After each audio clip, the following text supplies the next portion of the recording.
नमस्कार, सत श्री अकाल, आदाब दोस्तों। मैं हूं आपका होस्ट और आपका दोस्त मुकुल लांबा।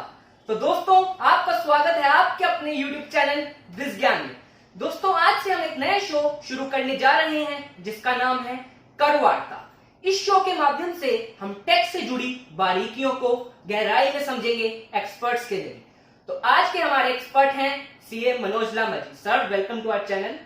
नमस्कार और धन्यवाद। तो दोस्तों, आज का विषय रहेगा गोल्ड, यानी कि सोना, जिसकी चमक कभी फीकी नहीं पड़ती, चाहे शादी ब्याह का अवसर हो, चाहे कोई वार त्योहार हो।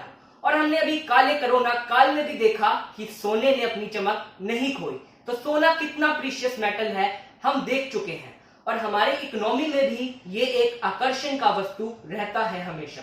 तो आज के इस वीडियो के माध्यम से हम सोने से जुड़े कुछ रहस्यमय सवालों को सुलझाएंगे एक्सपर्ट सीए मनोज लांबा जी के थ्रू। तो sir, let's start the talk. तो सर, शुरू करते हैं अपने पहले सवाल से। सर, हमें सोने में निवेश क्यों करना चाहिए? जहां तक सोने में निवेश करने की बात है, मैं एक उदाहरण से आपको समझाना चाहूंगा कि सोने ने निवेशकों को किस प्रकार रिटर्न दिए। 2001 31 मार्च 2001 को सोने का भाव था 4,310 रुपए, जबकि 31 मार्च 2021 साल की मैं बात करूं तो आज लगभग सोने का भाव था 45,000 रुपए, यानी 4,310 वाली एसेट 45,000 रुपए तोला हुई है। जब ये 45,000 हो गई है 4,310 वाली वैल्यू वाली एसेट, तो हम ये पाते हैं कि इसने 10 गुना से ज्यादा रिटर्न दिया है मात्र 21 वर्षों में। अगर हमने कहीं पैसा और लगाया होता तो मेरे को ये नहीं लगता कि इतना रिटर्न मिलता। और सोना हमेशा ही एप्रिशिएबल है, हमें सोने में निवेशित रहना चाहिए। अपने पोर्टफोलियो का कुछ ना कुछ पार्ट हमें सोने में निवेशित रखना चाहिए, क्योंकि सोना दो कारणों से बड़ा इंपॉर्टेंट है। एक तो ये निवेश के लिए बहुत बढ़िया है क्योंकि रिटर्न हमेशा से ये कंसिस्टेंट अच्छी देता है। दूसरी बात कि ये हाईली लिक्विड एसेट है। आप किसी दिशा में भी हैं, जब देखा आपने नोटबंदी आई तब भी सोने का आकर्षण बना रहा, कोविड आया तब भी सोने ने अपनी चमक फीकी नहीं होने दी, और सोने के भाव रेदर देन गिरने के, जब पूरी इकोनॉमी मंदी में थी तब भी सोने के भाव बढ़ते रहे। तो मेरा यह मानना है कि सोने के अंदर हर निवेशक को कुछ ना कुछ अपने पोर्टफोलियो का हिस्सा निवेशित जरूर रखना चाहिए, ताकि वो अपने पोर्टफोलियो को अच्छे से बैलेंस कर सके। तो दर्शकों को सर आपकी यही सलाह है कि पोर्टफोलियो का लगभग कुछ हिस्सा लाएंगे, 10 से 12% को गोल्ड में जरूर निवेश कीजिए।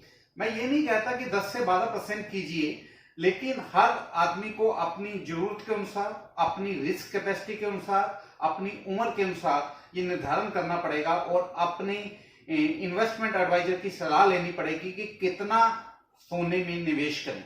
ये कितना निवेश करना है ये आपका एडवाइजर आपको बेहतर बताएगा। मैं यहाँ पर कोई परसेंटेज वाइज नहीं बताना चाहता, लेकिन मेरी एडवाइस ये है कि कुछ हिस्सा सोने में भी निवेशित होना चाहिए।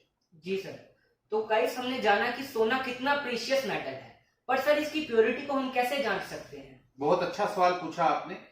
लोगों को इतना महंगा मेटल खरीदते हुए ये डर लगता है कि जो गोल्ड हम फिजिकल रूप में खरीदने जा रहे हैं वो प्योर होगा भी कि नहीं। इसके लिए मैं आपको एक पैरामीटर देता हूं।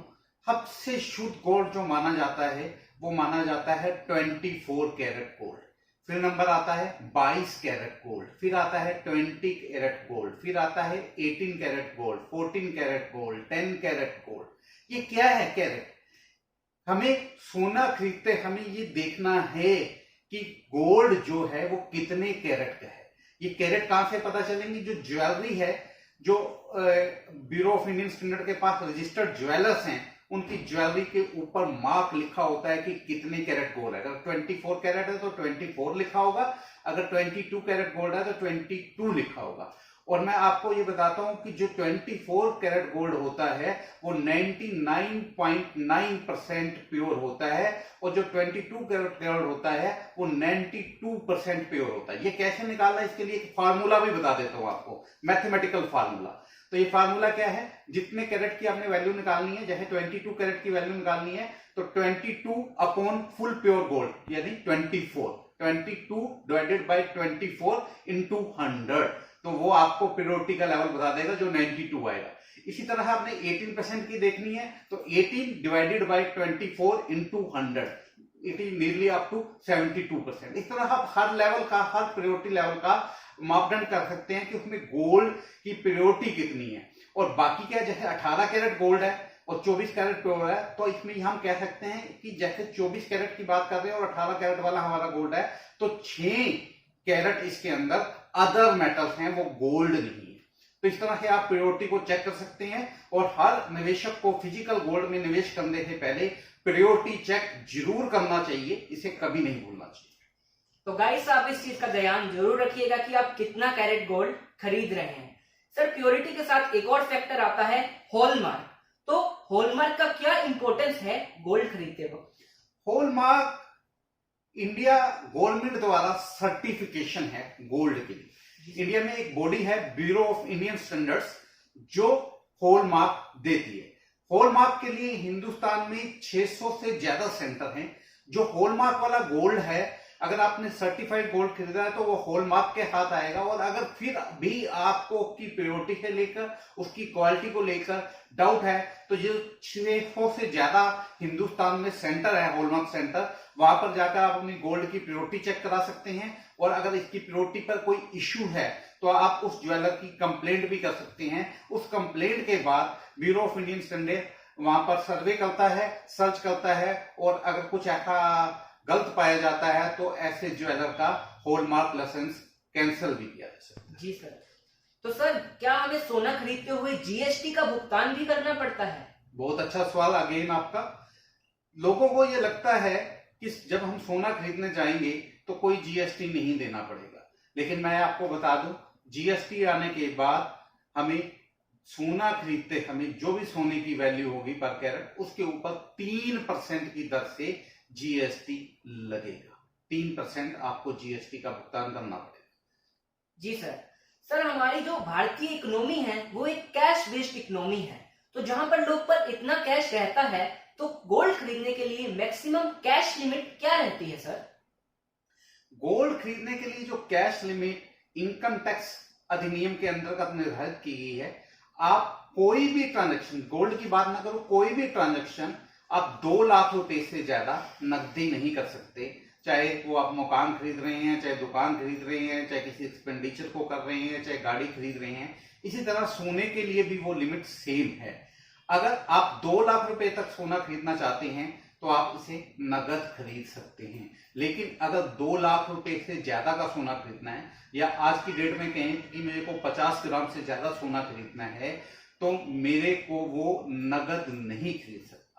वह नगद नहीं खरीदा जा सकता। मेरे को उसका भुगतान बैंकिंग चैनल से करना पड़ेगा।